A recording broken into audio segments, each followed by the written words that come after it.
What do you think of perhaps his simplest invention? The leg puller? Well, I think the leg puller probably was the antecedent of the idea of the random excuse generator. You know, there are mysteries in the science of the 1940s we still don't understand. He was on very good terms with Einstein. Einstein signs the letter Bert.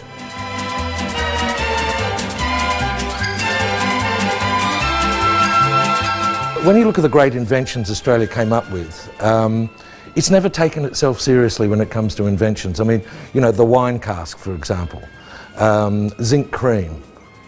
I mean, do we know that these things come, the double flushing toilet, for example, all Australian, nobody knows about this. So they just, you know, sit down and can push one or two buttons and they don't understand where it comes from, nor do they care. You know, they put the zinc cream on.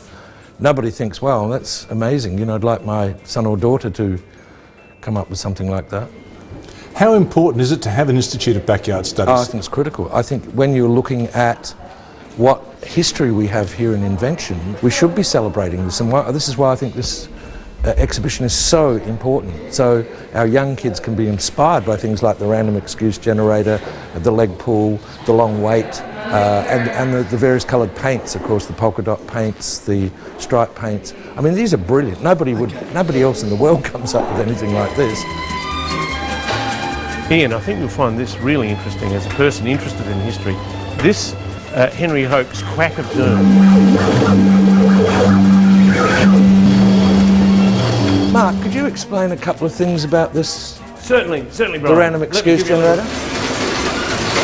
The grammar being gasified there, right? Yeah. Well, I first came across Henry Hoke at a garage sale. I found a number of rather mystifying tools. They were giggle pins and chuckle valves in a couple of old boxes, and I'd never heard of these things. And it said these things were made by Hoke's Tool Company in Hoke's Bluff, apparently in South Australia.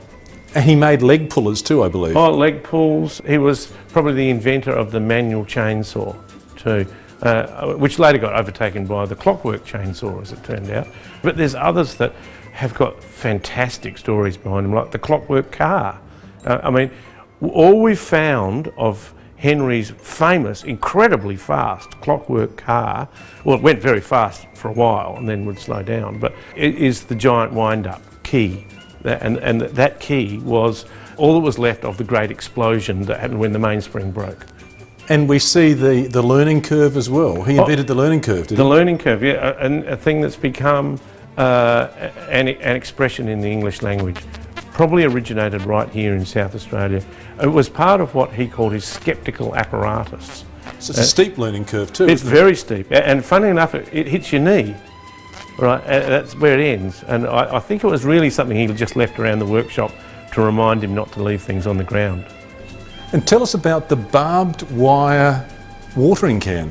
Well, the barbed wire watering can was an early water conservation device, along with its waterproof taps. And of course, the Hoke family was well known for their dehydrated water pills, which was the basis of their modest fortune that they accumulated in Hoke's Bluff. But yeah, water conservation, he was, almost half a century ahead of his time. I mean, there are many, many lessons to be learned from Henry these days. What's your favourite? The random excuse generator. I can't get past that really. I mean, well, I know for a fact in the last state election that the building where it was housed was broken into, and there were people whose names we won't mention that at the time needed a random excuse generator in very large doses. So. Yes, I think he's just going to have to be careful with it. I'd have an SAS unit coming up to the election surrounding it.